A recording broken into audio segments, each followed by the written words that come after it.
Chapter 23. The 6th Week. All Wet. I let my jaw drop. You think Mrs. Avery framed you?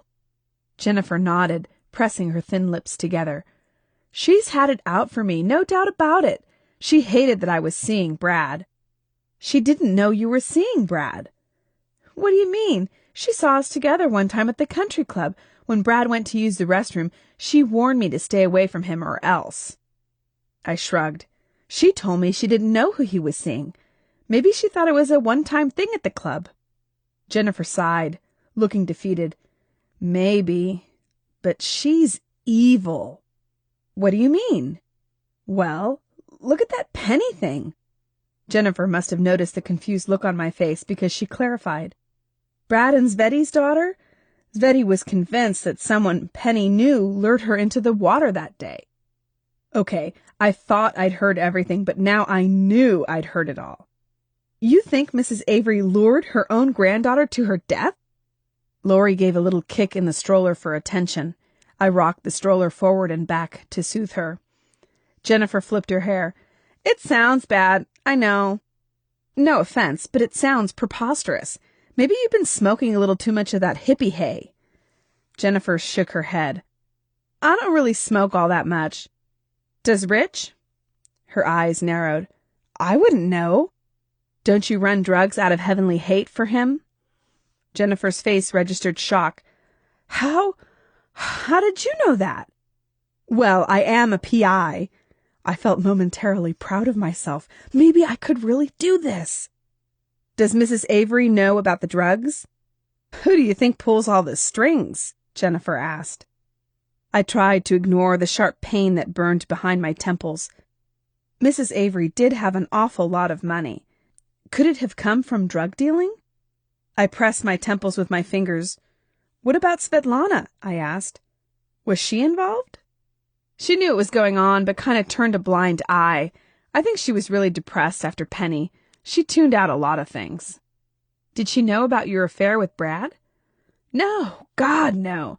Svetti still wasn't over the fact that he left her for Michelle. She hated Michelle and her sister. And I really liked Svetlana, so why rub her nose in it? What about the gun? The police found the gun in your apartment. Yeah, so? It must have been planted there. Who has keys to your apartment? Did Brad? No, just the apartment manager handyman guy in 101. He's a worm. I'm sure Mrs. Avery could have bribed him. I stopped at home for only a moment to pick up the car, then drove straight to Mrs. Avery's. My head was pounding and dread was growing in my stomach. Please don't let Mrs. Avery be involved, I prayed. I needed somebody, somehow, to be clean in this whole situation. Even worse, I had a selfish reason for wanting her to be innocent. I wanted to get paid. I pulled up in front of Mrs. Avery's house. Her Seacliff home stood brightly before me. I carefully parked my Chevrolet between a Jaguar and a Cadillac. I got out of the car and examined my outfit. Jeans and a maroon top. Not bad, but not great either. I searched for lipstick in my diaper purse. What had happened to fashionable Kate? I pulled out a pacifier and a tiny headband with a small white hairbrush. No lipstick. I tried a second pouch and found a rattle and a red lipstick. It clashed with the maroon top, but I put it on anyway. Lip color has a way of making me feel more presentable, and I knew I'd need to feel as self-assured as possible for this confrontation. I pulled my shirt down and hiked up the waist of my jeans.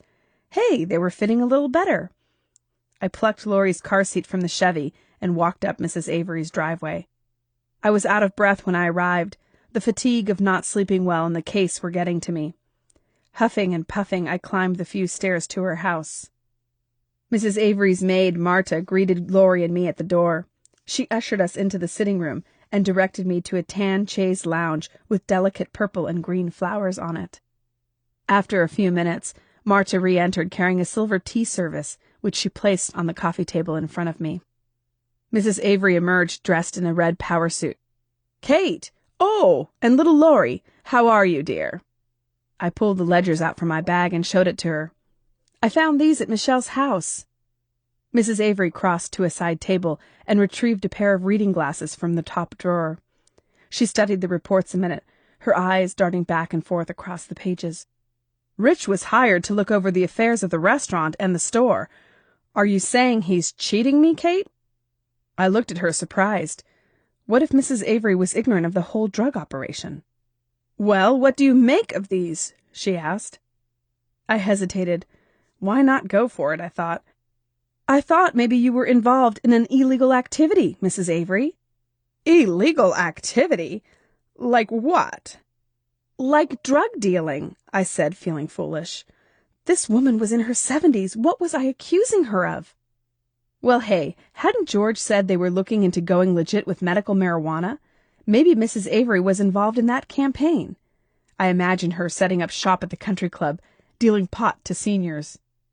Mrs. Avery made no effort to hide her indignation.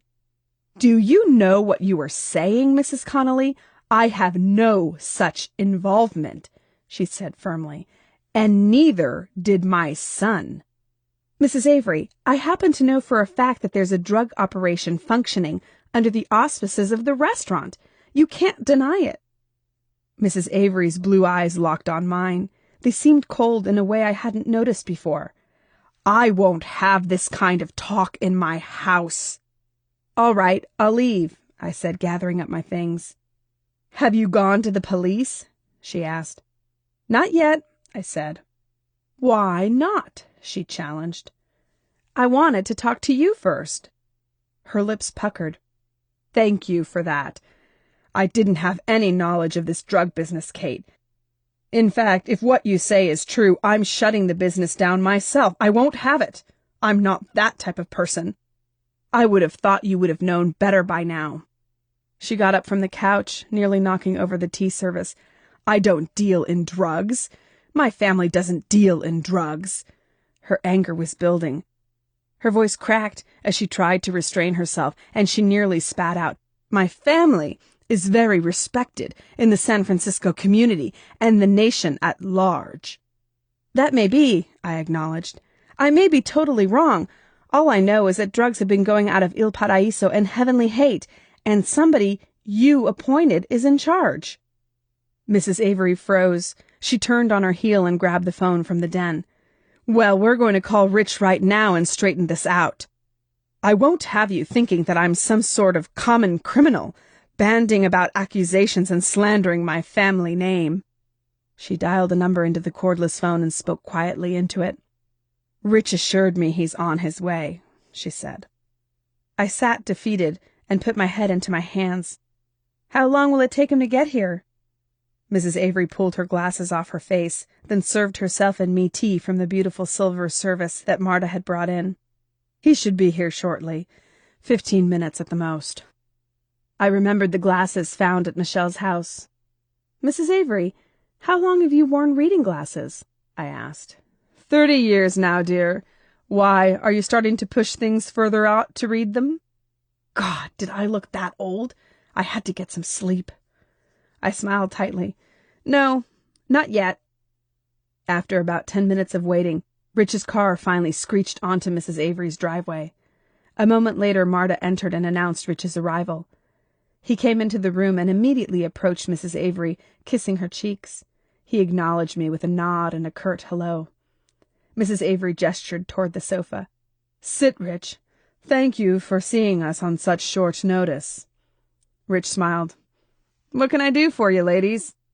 I think you have a few things to explain. Show him the paperwork, Kate. I pushed the reports towards Rich. Here's a ledger for Il Paraiso showing a loss. It's dated July. And here's a ledger for Il Paraiso for the same month, showing a profit. Rich nodded and said, that's odd. He sucked on his teeth for a moment, then finally asked, Where'd you get these? I leveled a glare at him. I know you're laundering money through the shop on hate as well. He shook his head from side to side, putting his ear to one shoulder then the other, and jiggling his legs up and down. He looked at Mrs. Avery. What would you like me to say, Gloria? Mrs. Avery frowned. Is it true? That we're dealing drugs out of Il Paraiso? Yes, Mrs. Avery said. He looked from Mrs. Avery to me, then back to Mrs. Avery. Yes, it's true. Mrs. Avery paled as though she'd seen a ghost. Then as quickly as the color had drained, it returned, turning her face red with fury. "How can you do this? How can you do this to Bradley's memory?" "Well, Brad was the one who started the whole business, Gloria. I'm surprised you didn't know." "How would I know such a thing?" Mrs. Avery demanded. "This city's very competitive in regards to restaurants. I mean, you didn't think we were turning a profit selling hamburgers and frittatas, did you?" Mrs. Avery looked stunned. I felt sorry for her. She really had no idea. She reached for the phone and dialed 911.